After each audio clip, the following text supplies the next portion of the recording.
লাগাতার গ্যাস সংকটে বিপর্যস্ত গাজীপুর ও নারায়ণগঞ্জের শিল্পাঞ্চল। নারায়ণগঞ্জে ৩৩টি সিএনজি ফিলিং স্টেশনের মধ্যে ৩০টিতেই সরবরাহ বন্ধ। এদিকে টানা কয়েকদিনের লোডশেডিং অন্যান্য খাতের পাশাপাশি চরম বিপাকে জনজীবন। গাজীপুর ও নারায়ণগঞ্জ প্রতিনিধির তথ্য ভিডিওতে মাসুম আলিসার রিপোর্ট।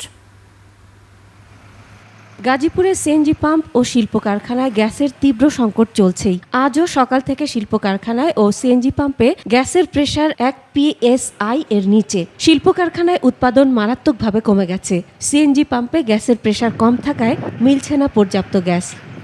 গ্যাসের সমস্যার কারণে আমাদের ফ্যাক্টরিতে উৎপাদন কমে গেছে, জেনারেটর চালাতে পারি না, আর এরকম আমাদের মেশিনপত্র এরকম বন্ধ।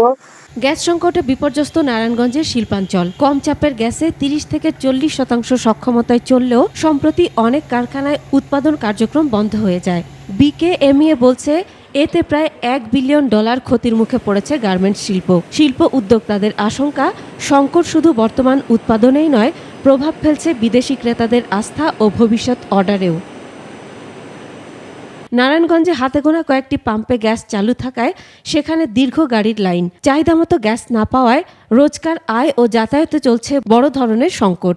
সবার আগে আমাদের যে বিদ্যুৎ সেক্টর এবং গ্যাসের যে সমস্যাগুলি আছে এগুলি যেন তারা নিরসন করে, এটা আমার সরকারের কাছে আবেদন। পরিস্থিতি চলতে থাকলে আমার মনে হয় যে শিল্প কারখানা, গার্মেন্টস ফ্যাক্টরি বা অন্যান্য যে সমস্ত কলকারখানা চলতেছে গ্যাসের মাধ্যমে, তো সেগুলি তো আমার মনে হয় যে খুব অচিরেই বন্ধ হয়ে যাবে। মাসুম আলিসা, 21 টেলিভিশন।